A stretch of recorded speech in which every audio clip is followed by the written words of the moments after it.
These are the lecture notes for Chapter 20. Chapter 20 is on the viruses and the two domains, bacteria and archaea.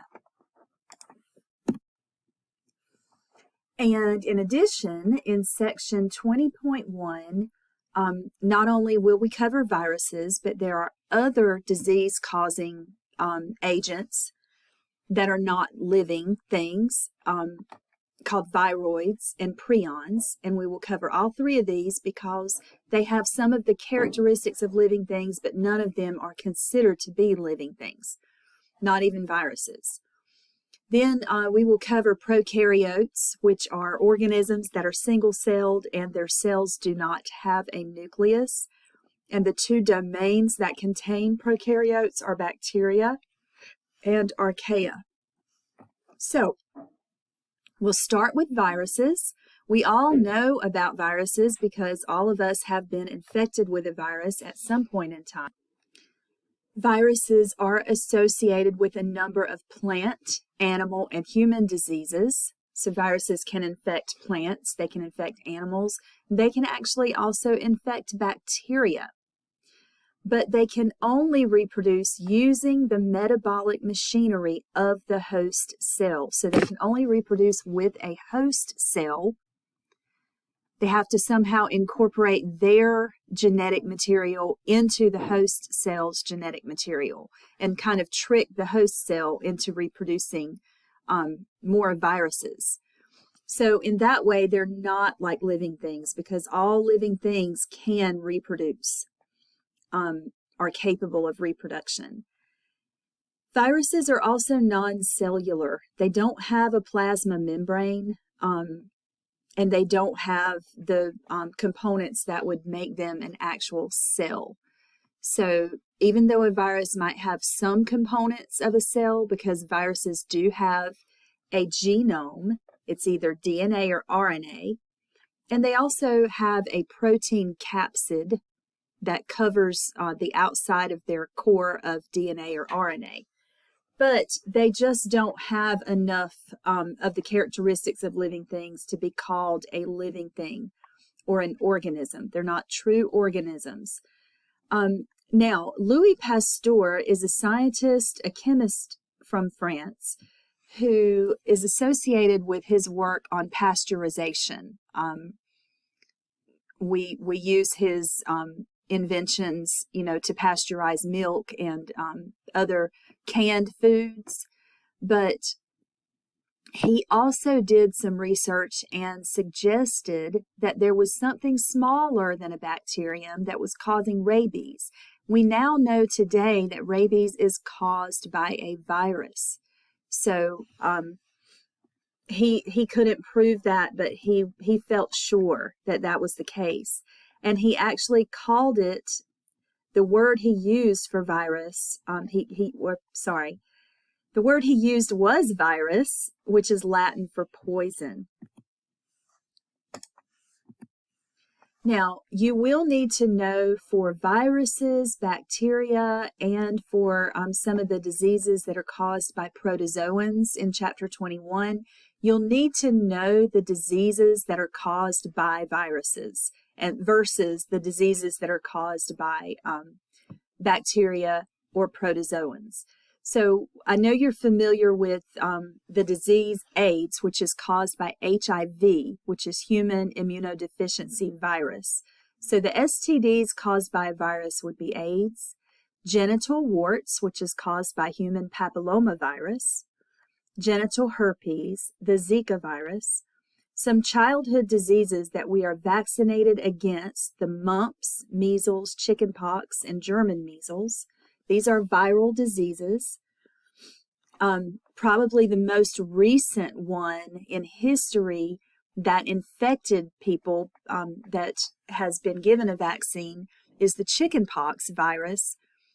Probably none of you guys have ever gotten the chickenpox, depending on your age, but I am 50 years old, so I had chickenpox. I actually got chickenpox more than once, even though they said you couldn't.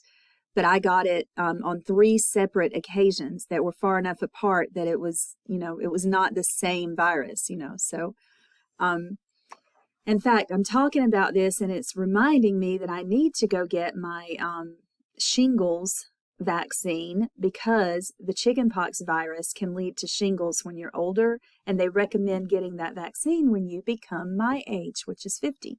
So, and shingles is bad. I mean, shingles is very painful.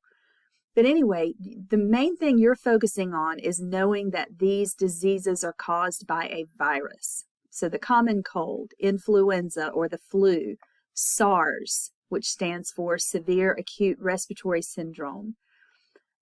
Some skin diseases like warts and fever blisters. Fever blisters are caused by a form of herpes virus. Shingles, which is caused by the chickenpox virus. Some digestive tract diseases like gastroenteritis and diarrhea. Now, these two can have other causes. They can have bacterial causes as well. Polio, rabies, smallpox, you've heard of the disease mononucleosis, which has the nickname the kissing disease. So these are hepatitis. I haven't said hepatitis. Hepatitis is one of them. So you just need to know the diseases that are viral and the diseases that are bacterial. And we'll get to those in a bit. All right, for the structure of viruses, there are at least two parts to a virus. There's a capsid, which is the outside part, and a core, which is the inside part. The core is always nucleic acid. Now, there are 4 different types that it could be. It could be single-stranded DNA, single-stranded RNA, or double-stranded DNA or double-stranded RNA. And I'm not making a mistake. You are hearing me correctly. I know in Bio 111 we learned that the difference in DNA and RNA is that RNA is always single-stranded, DNA is always double-stranded. And that is true in living things. But a virus is different. A virus can have single-stranded DNA or RNA. It can also have double-stranded DNA or RNA. And that is one of the main ways that we classify viruses, is based on this nucleic acid core. Now, the capsid is composed of protein.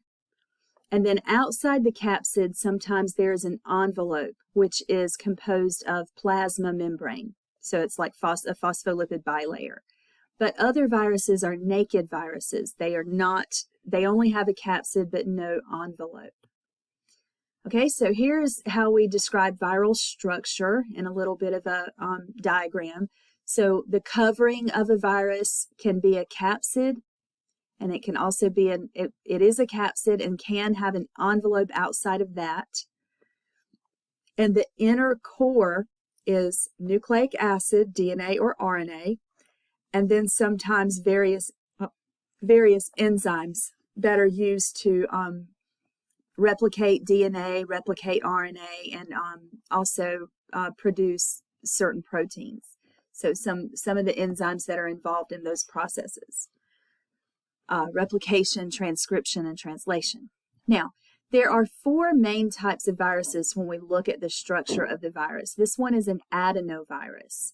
You're seeing it blown up 60,000 times from an image taken by a transmission electron microscope up top, but then there is an illustration of it down here. So what we have with the adenovirus is that it has a DNA core, and then the capsid, the capsid is this green structure here, and the capsid has these protein spikes on it on the outside. These are these protein spikes. They're called fiber protein. This is the fiber, and this is the fiber protein. These are the spikes that interact with the cells of the cells that the virus is infecting. Then we have a bacteriophage, which looks like a spaceship to me. It's a DNA virus with a protein capsid, but then it also has a tail, and then these tail fibers, which to me look like legs. And here's an image of it. This bacteriophage infects bacteria. That's what a bacteriophage does. It infects bacteria. So this one, the image up top, is a photograph taken from a transmission electron microscope that has blown up that bacteriophage 90,000 times. Then we have the tobacco mosaic virus, a very, very well-known virus in the world of plants and the world of people who study viruses. The tobacco mosaic virus is a helical virus, and it's an RNA virus, and it infects plants that are there. It either infects tobacco or plants that are related to tobacco, such as tomatoes. And then we have the influenza virus, which is another RNA virus, and you can see the capsid, which is green, but it is an enveloped virus. So it has an envelope which is composed of a phospholipid bilayer, and you can see the protein spikes.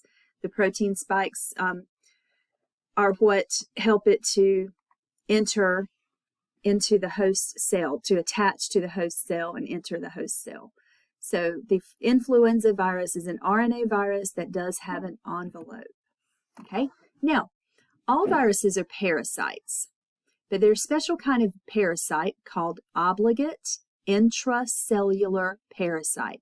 The intracellular means they must be inside of a cell in order to reproduce. Obligate means they are dependent on that cell to reproduce. That is the only way they can reproduce, is to be inside of a cell. So another way to say obligate intracellular parasite or describe it is that the virus cannot reproduce outside a living cell. Viruses are described as either active or inactive rather than living or non-living, because they are never living. They're not living things. And if we want to culture or grow viruses in the laboratory, we must do that. We must get them inside of living cells. So if they're animal viruses, a chicken egg is often used to culture them, and tissue culture if they're another kind of virus. So in lab, we grow viruses in a chicken egg or tissue culture. This page lists the stages in the reproduction of typical viruses. First, there is an attachment that happens first. The virus has to attach to the surface of the host cell. So the virus gains entry into its specific host cell based on a host-specific match between the virus surface molecules. I was calling those protein spikes. The virus's protein spikes and the host cell receptors. The host cell will have protein receptors on the surface of its plasma membrane, and those host cell receptors must match up and bind with the virus protein spikes. After that, we have a stage called penetration, and that is when the host cell engulfs the entire virus, or the virus injects its genome, its DNA or its RNA, into the cytoplasm of the host cell. Then we have the biosynthesis. Bio means living and synthesis means to make. So the biosynthesis stage is when new viral components, that would be the nucleic acid and protein components, are synthesized using the host cell's machinery and energy. So the host cell is basically tricked into producing the components of the viruses. Then we have the maturation stage, and that is when those components are assembled into new viruses. And once those new viruses are assembled, they are released, and they exit the cell through either lysis, where the cell bursts open, or a little piece of the cell produces something called a bud. We call that budding. And either budding or lysis, and that will allow the new viruses to infect new host cells. So attachment, penetration, biosynthesis, maturation, and release. Now, we've studied bacteriophages, which are viruses that only infect bacterial cells, to learn about their life cycles. And there's two types. There's the lytic cycle, which results in the death of the host cell. And then there's the lysogenic cycle, in which the virus will go dormant or latent for a certain time, and it will emerge at another time.